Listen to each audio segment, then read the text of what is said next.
The ego and the challenge of change. Ego is a term that an analytic philosopher, Christian von Hildebrand, coined to describe the central aspect of human personality. It is defined as the self-aware and self-esteeming individual.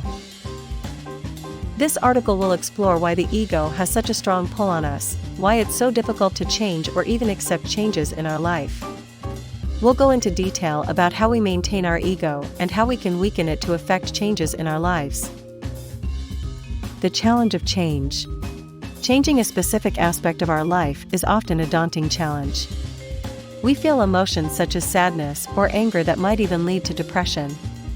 These feel like they will never end, and we'll be stuck with them forever.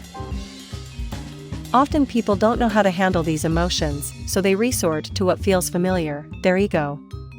Yet, the ego only makes things worse because it helps perpetuate the negative feelings. Your ego wants you to think that there's something wrong with you or that you're not good enough. It might have you believe that there's no hope for you, that your situation is impossible to change. Using our ego in this way won't help us to improve our life. Instead, we need to look at ourselves in the same way we look at anyone else. We need to ask ourselves, is my discontent with my situation based on fact? If so, what are the facts? By doing this, we begin to understand how our ego is affecting us, and we can begin to change our thoughts helpfully and productively. The ego. Ego consists of two components, self-awareness and self-esteem. Self-awareness is the ability to perceive ourselves accurately. It requires us to look at our desires, aptitudes, talents, and deficiencies with honesty. Self-esteem is our opinion about ourselves, and it also has two factors.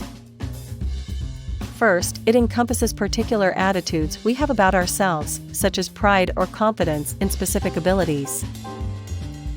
Second, it encompasses opinions about us as a whole, such as believing that we're good or bad. The ego in action. We can see how the ego has affected our life when an interviewee says something like, "That's crazy.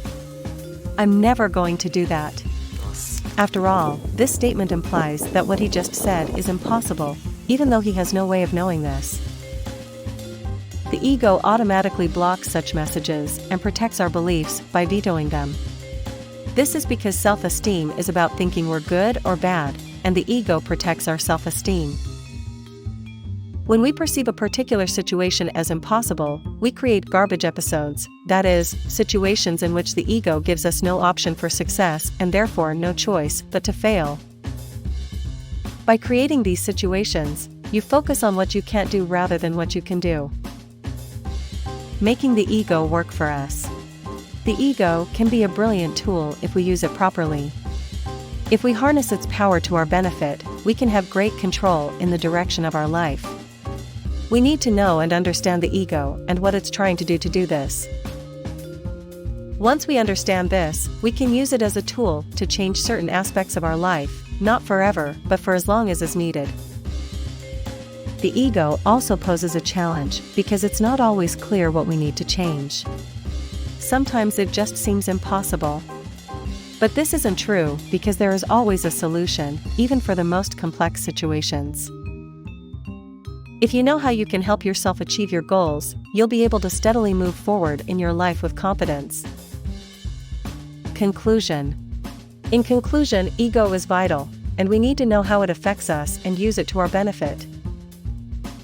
By learning how the ego affects us, we can harness its power to help us achieve our goals.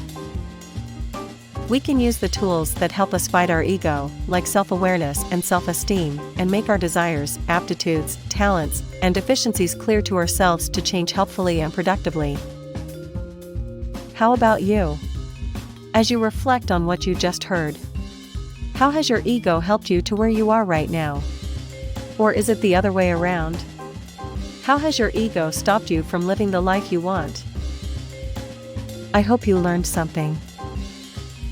See you next time.